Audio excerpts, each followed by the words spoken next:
Hello and welcome to another video with me, Elmo J. Karjan, and it's good to have you along. If my name is tricky to pronounce, you can call me this guy, or that guy, or some guy. Today I'm talking about how you can be more creative, how anyone can be more creative with a simple trick. It's not really a trick, or is it? Find out after this intro.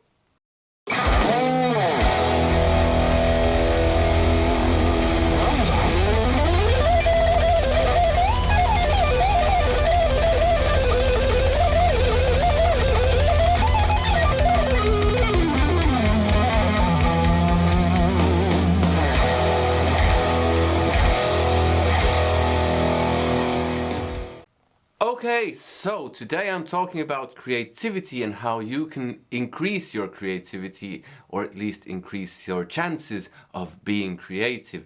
What I mean by creative is coming up with something new and original, not just rewriting the same old stuff over and over again.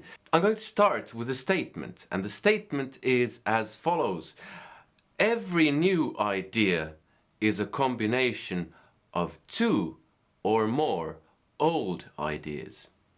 Now, I'd like to hear from you in the comments if you think that's true or not, and if you don't think that's true, please let me know why you disagree with that. Actually, it doesn't make too much of a difference if that statement is entirely true, because I think we can all agree on the fact that at least a lot of new ideas are combinations of old ideas. Now, just to take an example, we have neoclassical shred or neoclassical rock, as exemplified by, for instance, Yngwie Malmsteen, and that's basically just a combination of classical music and rock music and combining the two together.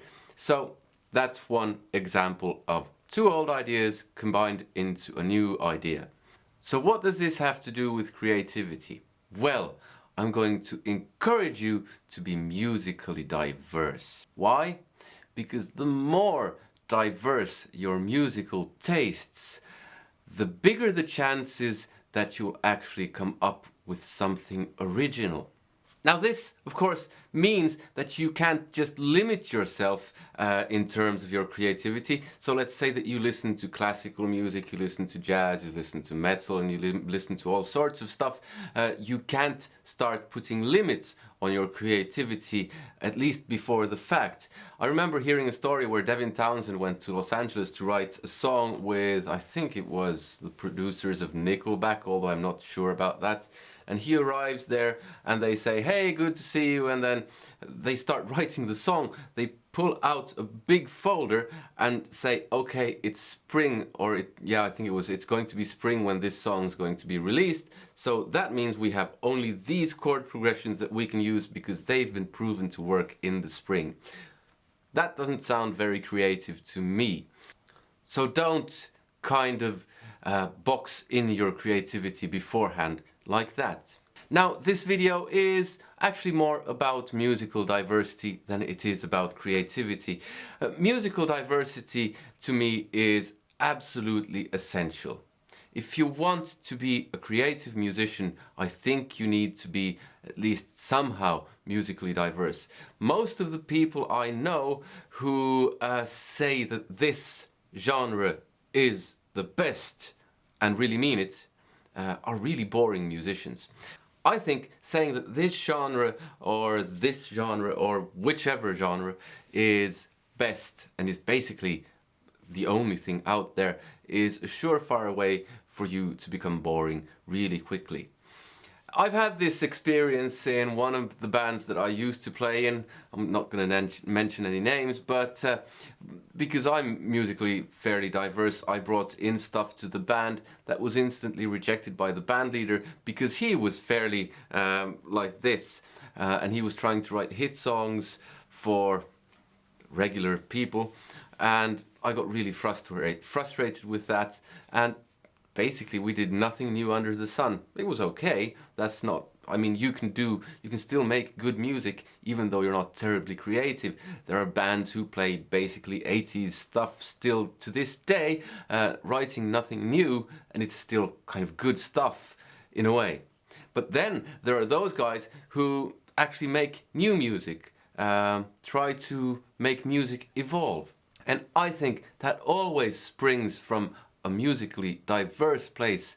At least maybe they're not musically diverse, but they happen to hear something from outside of their comfort zone and they go, hey, let me combine this with that. The opposite of musical diversity is, of course, what you could call musical inbreeding, where you're just a bunch of people talking about the same thing all the time, and all you ever do is kind of make that thing over and over again. So let's just take an example.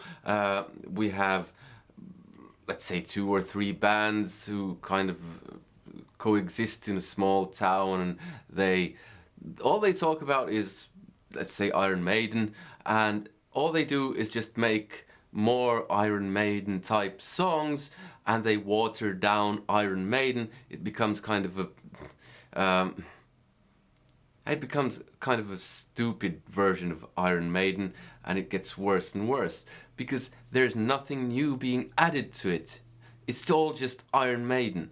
The more musical diversity there is, the more chance there is of actually that music evolving. If it's Iron Maiden, you can combine it with whatever and it'll evolve into something else. Now, what I'm not saying here is that it's wrong for a band with a successful formula to continue down that road.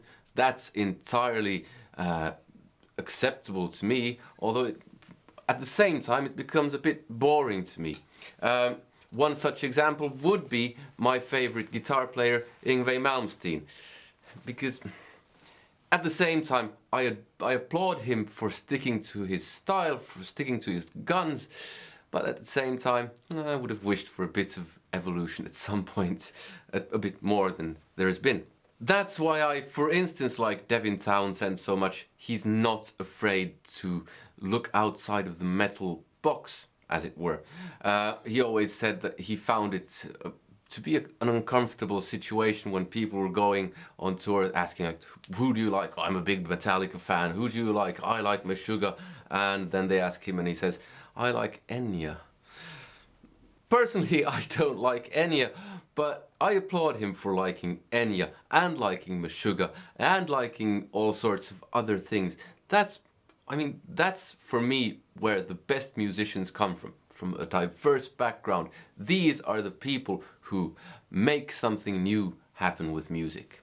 So if you want to be creative, my biggest tip is musical diversity. Listen to something new. Try to expand your horizons. And this also goes for if you're in a rut and playing the same old things over and over again. Try to learn something new. And it's not just about listening to something new, it can also be learning something new.